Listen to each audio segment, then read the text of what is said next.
Welcome to episode 24 of our University of Lynchburg DMSC Pulse of the PA podcast. Today, we are so excited because we have Associate Professor, Department Chair, and Program Director for the Developing Tarleton State University Master of Medical Science PA program and DMSC alumna, Dr. Brenda Diaz. Welcome, Dr. Diaz. Thank you. Thank you for having me. I'm excited to be here. Well, wonderful. I'll have Dr. Kilgore kind of start us off with a question today. All right, that sounds good. So the first thing is I'm a recovering program director, having done this twice. So I know the stress you're under, and I know the changing environment. Everything's different from, almost 42 years ago when I graduated. Yes. So you and I had the opportunity to attend the PAEA recently in New Orleans, and I had the opportunity to hear you speak along with a panel about why can't we all get along, adapting to changing times. And I posted stuff up on the AAPA huddle about how funny it was for me to look back and now realize 3 and 4 generations after me are entering the PA profession. So can you share a little bit about your insight? I know we had a lot of fun talking about the different generations, and I believe there's 5 of them today involved in PA education, and it is different. And a little bit of your insight and what you can share would be very helpful. Of course, this is a topic of much interest in physician assistant education. What prompted us to even dive into looking at the Gen Z, this generation, was a multitude of conversations that we had with our peers and our colleagues in education, and the challenges that they had been facing in the classroom and on clinical sites. So this particular generation, first of all, we look at the external factors. They were born with electronic and digital access. They're globally connected since birth.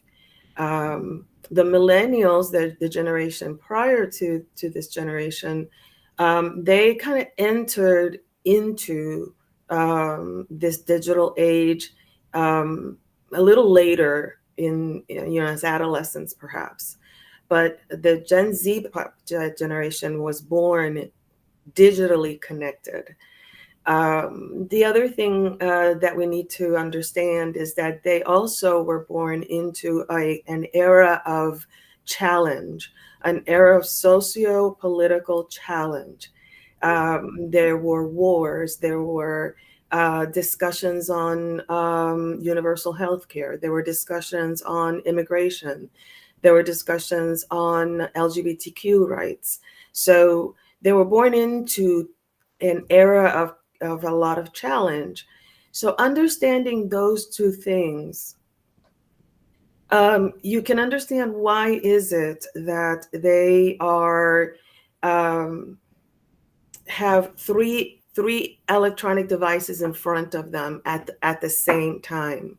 You understand that they are not afraid to challenge. They were born into that era. They have seen that, so they're not afraid to challenge.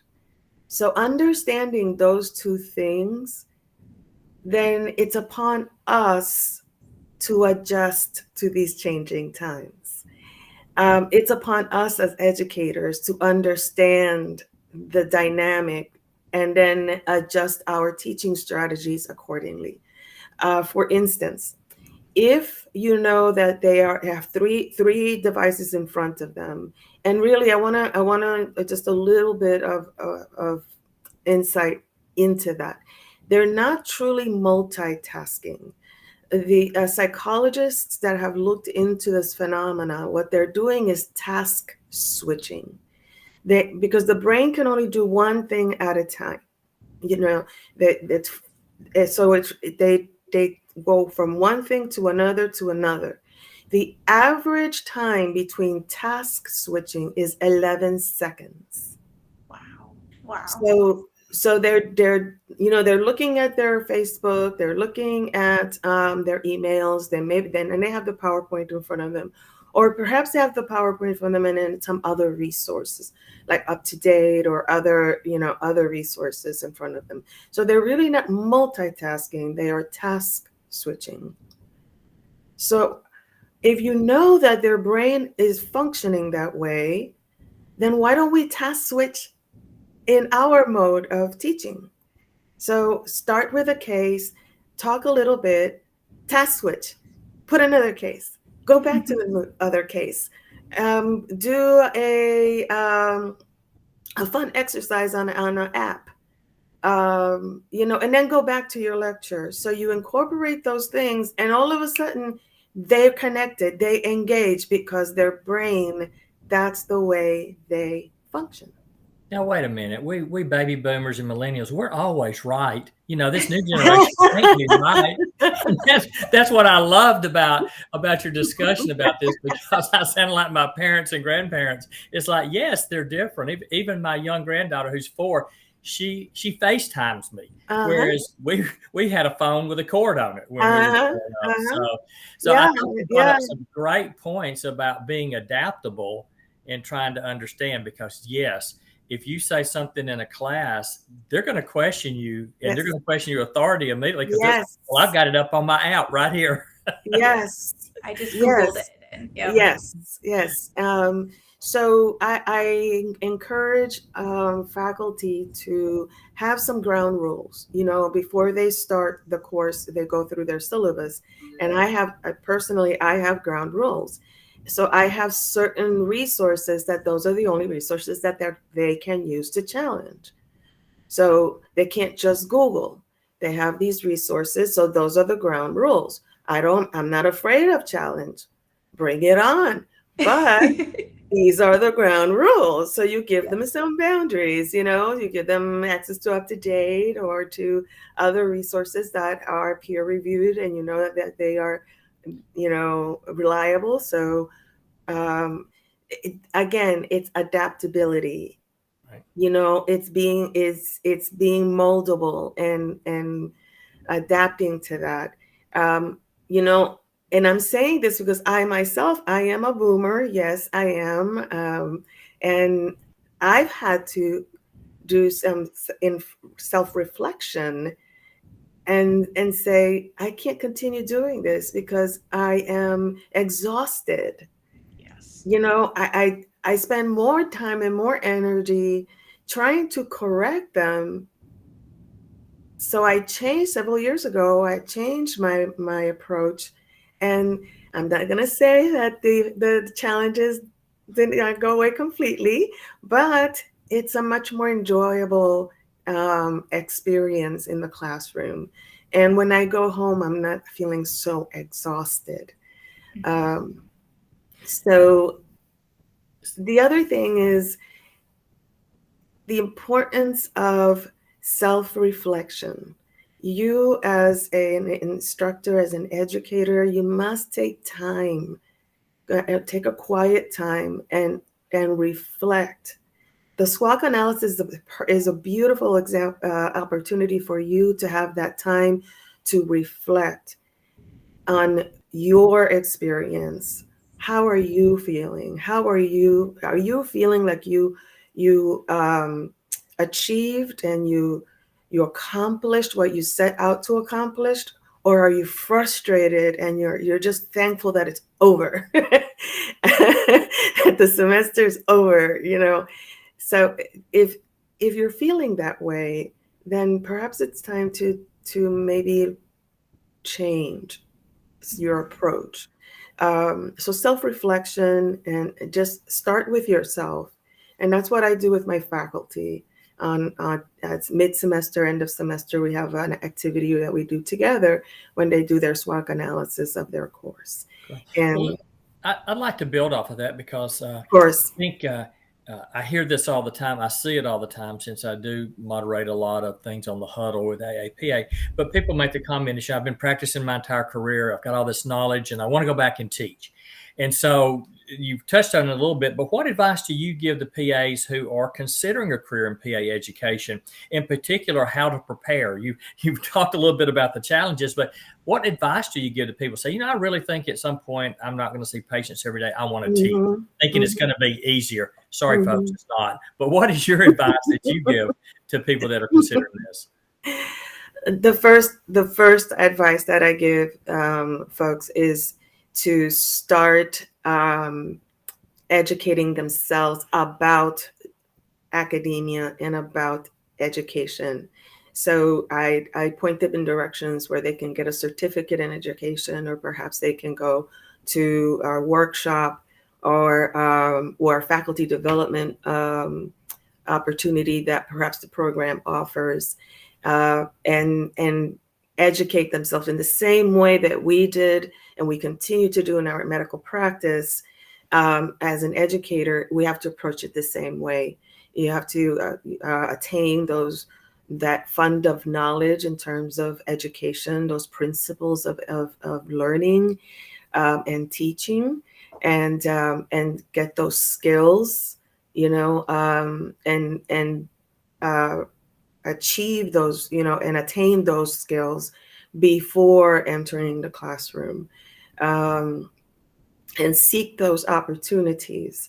The other thing is, how we have our approach when we start a new medication is start low, go slow.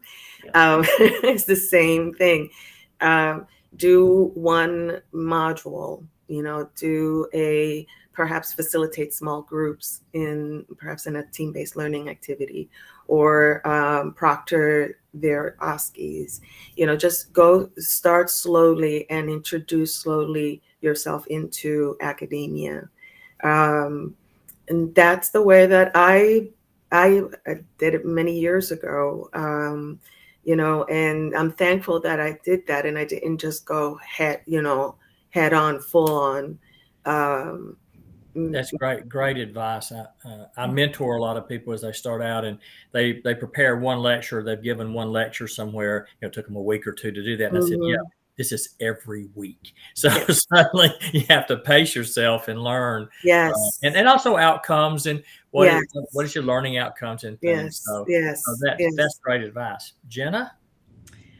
Well, kind of just to continue to expand on just your career path, if you could kind of expand on how, I believe you said previously when we spoke that this is your third PA program that you're developing. And I'd just love to kind of have you speak a little bit about your career path as a PA, how you got into PA education, and then now you're really considered an expert in the PA education realm. And I know that you have a lot of experience in like mentoring faculty now.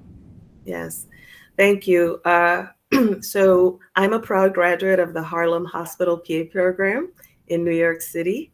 That's where I trained, and I practiced in New York for about 5 years. I did pediatrics in a multidiscipline center in the South Bronx. A few years after I started, I received a phone call from a colleague that was starting a clinic serving migrant farm workers in Central Florida. And I said, they needed a Spanish-speaking female provider. And so I said, sure, of course, let's go. And packed my things, and off I went. It was quite a culture shock. I am born and raised in South Bronx. And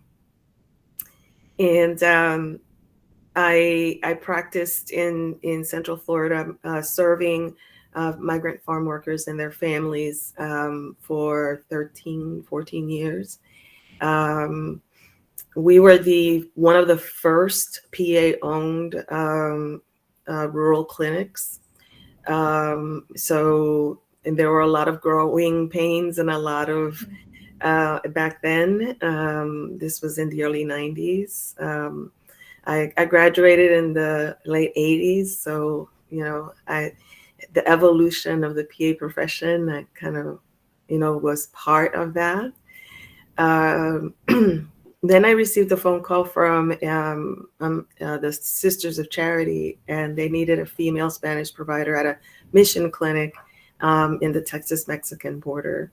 So I prayed about it, and I felt like that was the direction that I needed to go. And I served there for 8 years.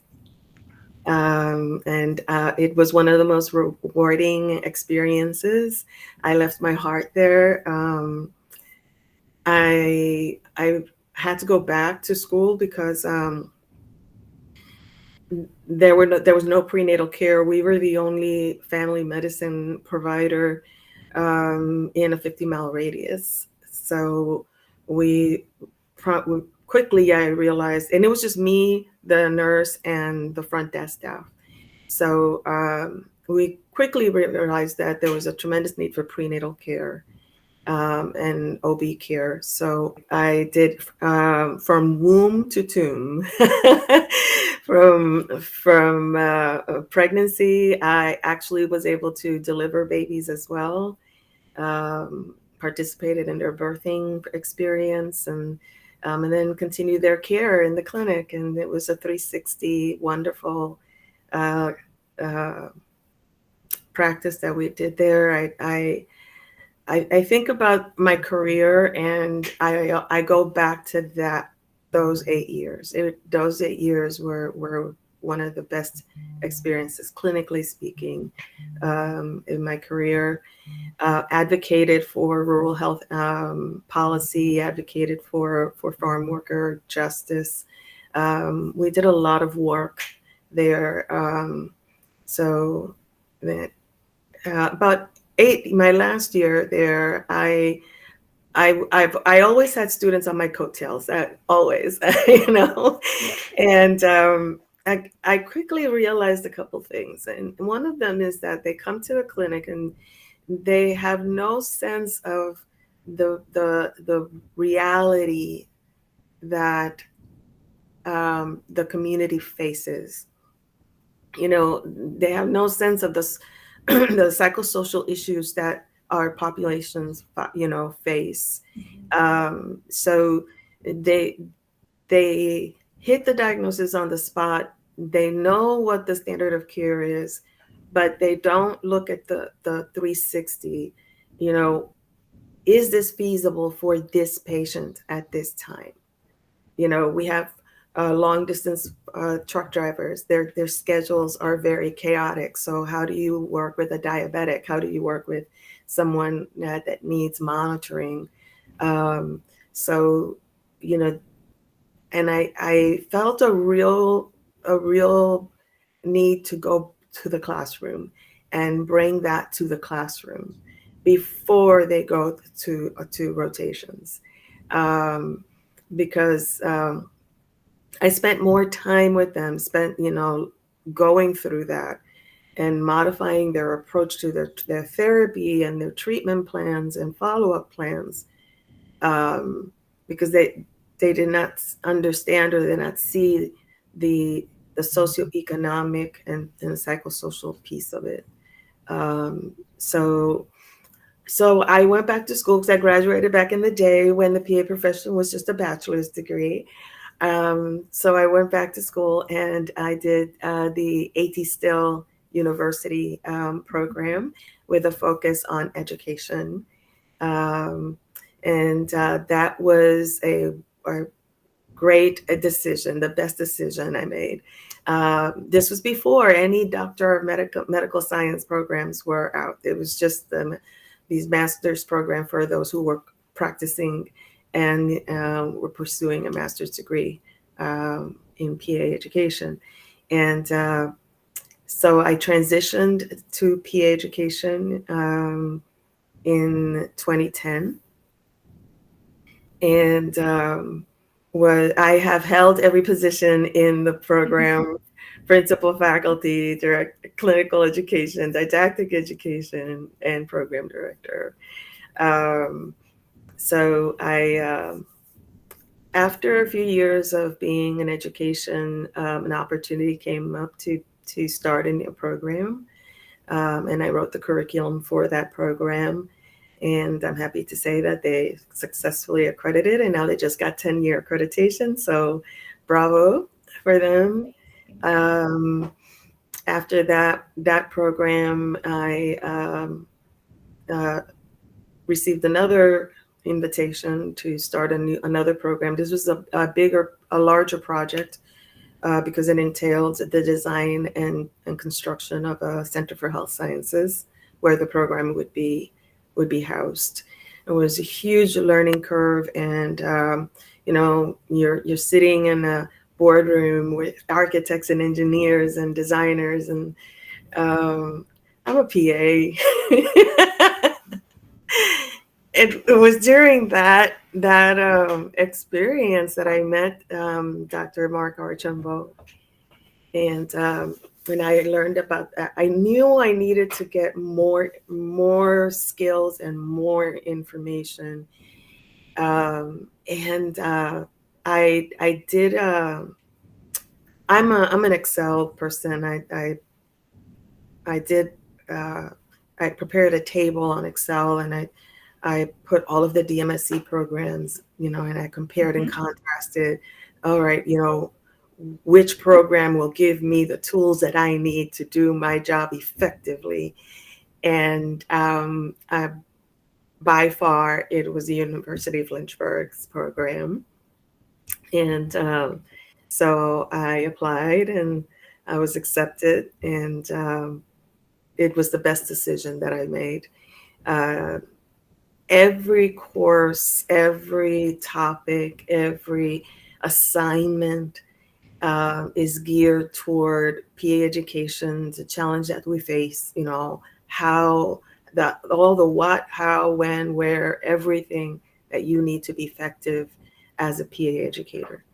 And I can tell you that every day, or at least every week in my day to day, there are principles and things and skills that I do that I learned at the DMSC program.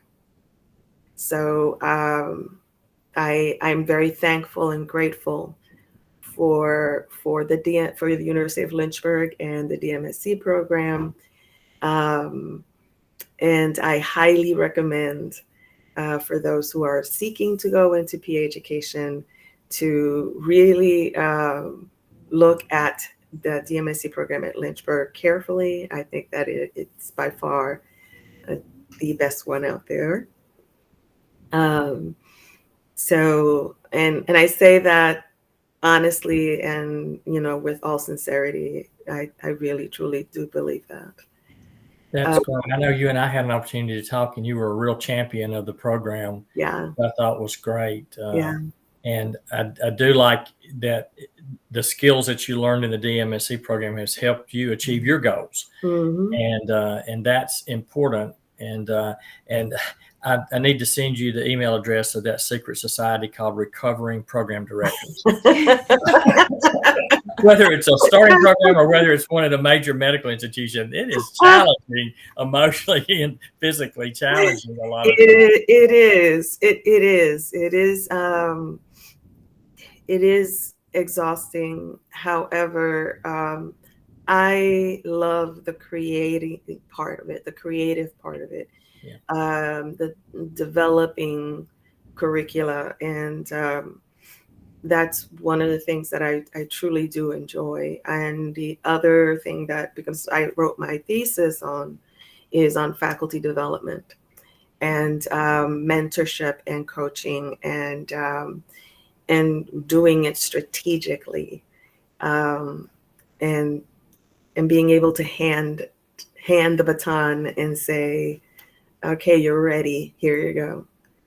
So I have a question that I get this frequently, and as you well know, there's 20 plus DMSC programs doing a lot of different things today. Everything from immediately post PA school all the way up to somebody's been out 10, 20, 30 years and are wanting to go back. And I know you spend a lot of time, like I did, in onboarding my students and also in the admissions process, Mm-hmm. talking to students about, do you really want to be a PA? Do Yeah. you understand the process? Can you make the Mm-hmm. commitment?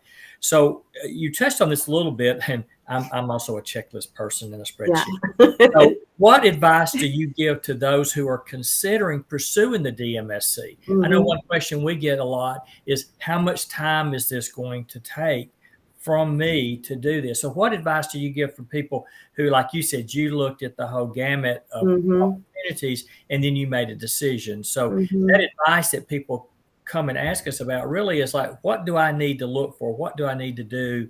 What should I do in choosing a program to attend? Mm-hmm.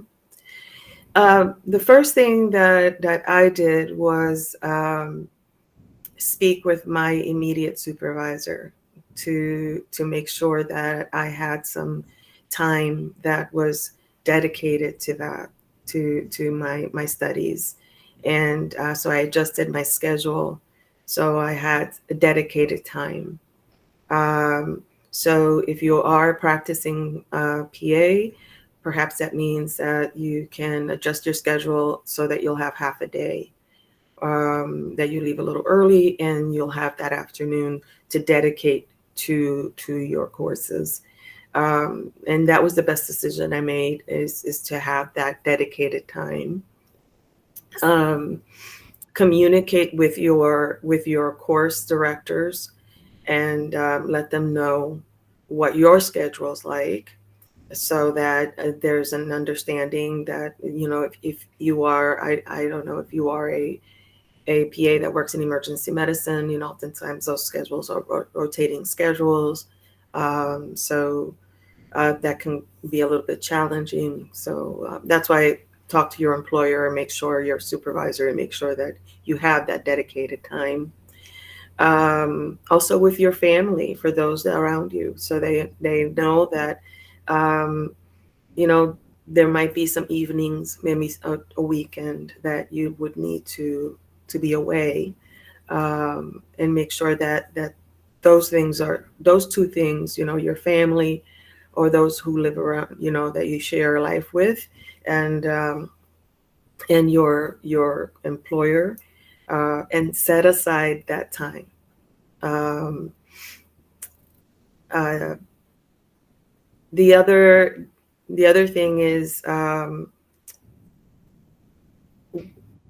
our cohort, for instance, in the class of 2020, we still to keep it in touch together, but we created that a very close bond.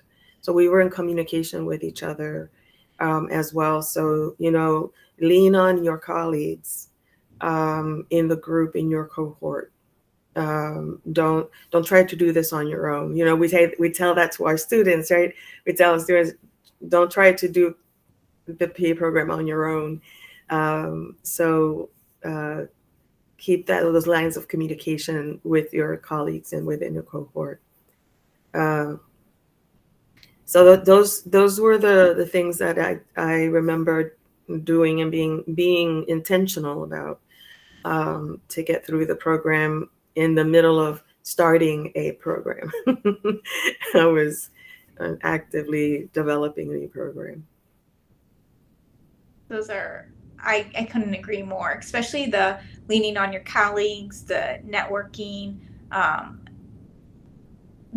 I feel like that was almost as valuable, if not more valuable than, the content was so applicable to the day to day, but just being able to network and be involved in other colleagues and what they're doing. It's been simply amazing. It's opened up other opportunities that I didn't even know existed for PAs, because you got to really engage with your colleagues and see what they're doing across the country, and you're like, oh, that's something I would be interested in doing too. And they're like, well, come on, we have an opening, or we need a peer reviewer for our book that we're writing, and just things that, how else would you be able to really connect? Because even when you go to those big conferences, PAEA, APA, they're so energizing. It's so amazing. But just think of how busy I feel like we're doing. Like Dr. Kilgore and I were talking that at this last PAEA conference, he had multiple things booked at the same time, and then he had to make that choice of which one he was going to go to.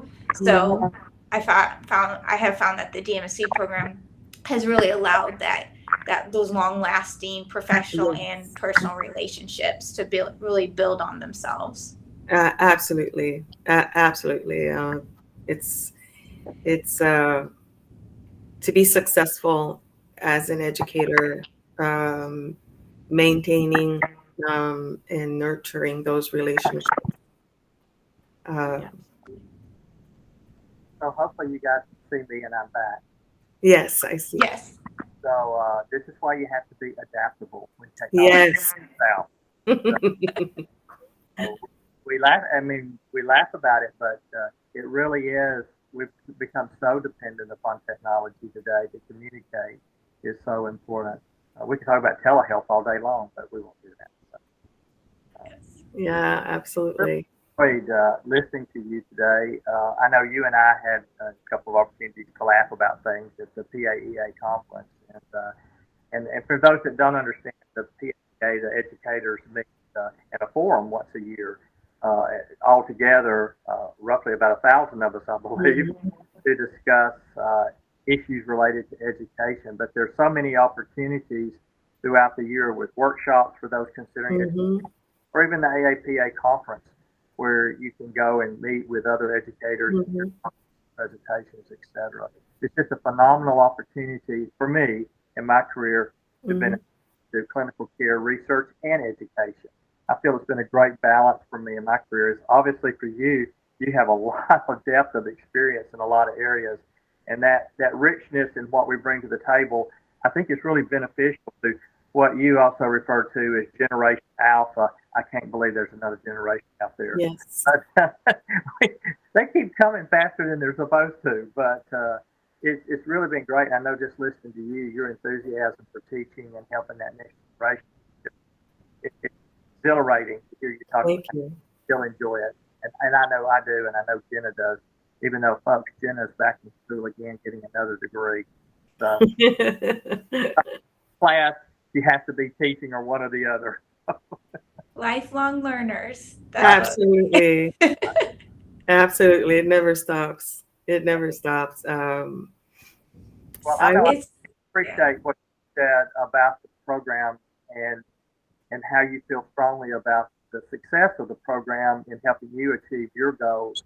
And I know I'm fortunate to be able to see some of the brand new alumni data that Jenna has just received from roughly 1,400 graduates now, and we're starting to see surveys come back in. And I've been excited at some of the things I'm seeing. People are really enthusiastic about the process and how them achieve their goals. And I hope that encourages more individuals that are thinking about education to consider getting that degree, because the three of us can talk all day long about the importance of being able to compete with your peers within the educational system, and it's important to have that knowledge and earn those degrees and sit at that table so you can direct as much as participate in healthcare education. If I may, I'd like to say a few words regarding intentional mentorship in PA education. One of the challenges that our programs is facing is the quick turnover or turnaround of faculty. A lot of our colleagues transition into academia, and this is an entirely different world than in clinical practice, and it does take them a bit by aback, and after 2 years perhaps they move on. And what I have found is that mentorship is fundamental for retention, and not only fundamental, but I think that it is our moral and ethical imperative that those of us who have been in academia a long time and have had wonderful, fulfilling careers in academia need to mentor those early career educators. and be intentional about it.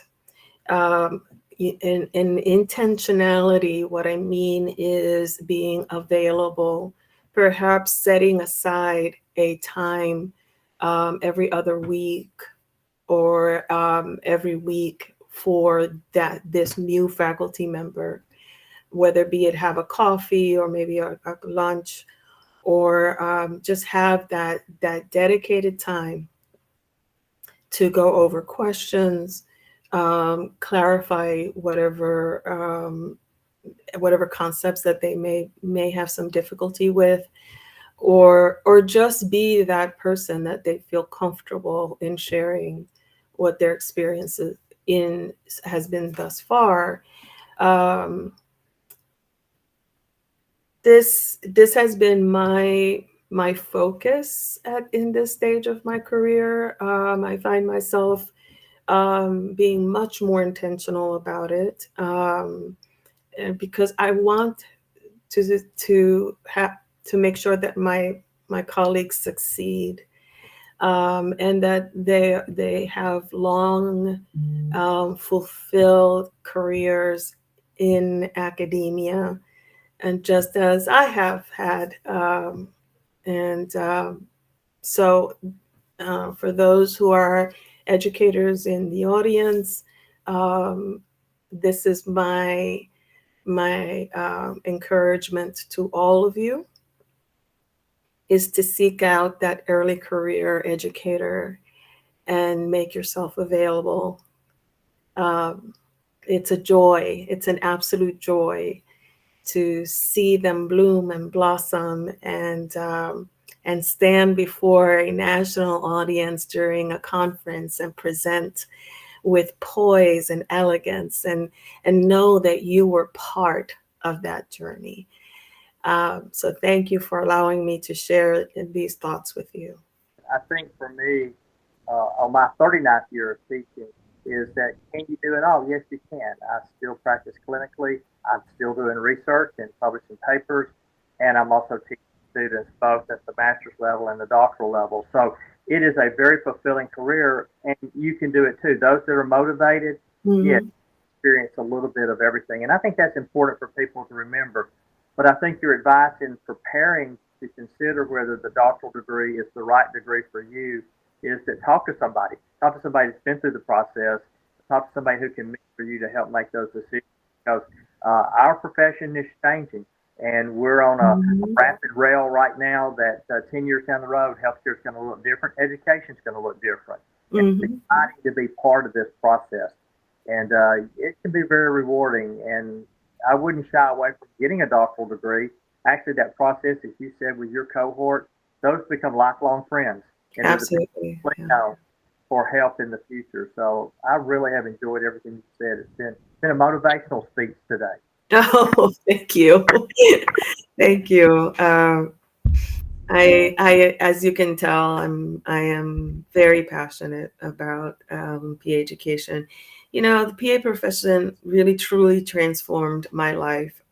I grew up in the South Bronx in the projects, in a very poor family, low socioeconomic status. If it were not because of the PA profession, I would have probably continued that generational path, but it was truly transformative, and it transformed my life, and it allowed me to serve in, families and communities that I never thought I would ever interact with. So in the same way, our career as educators can be just as transformative. And it's important to continue nurturing that sense of I'm being transformed, in the same way that the PA profession clinically transformed us. As an educator, we continue to be transformed. Well, this has just been so enjoyable today. Thank you so much for being here with us, and we just look forward to our continued collaboration. Absolutely. I am looking forward to it. And thank you. Thank you.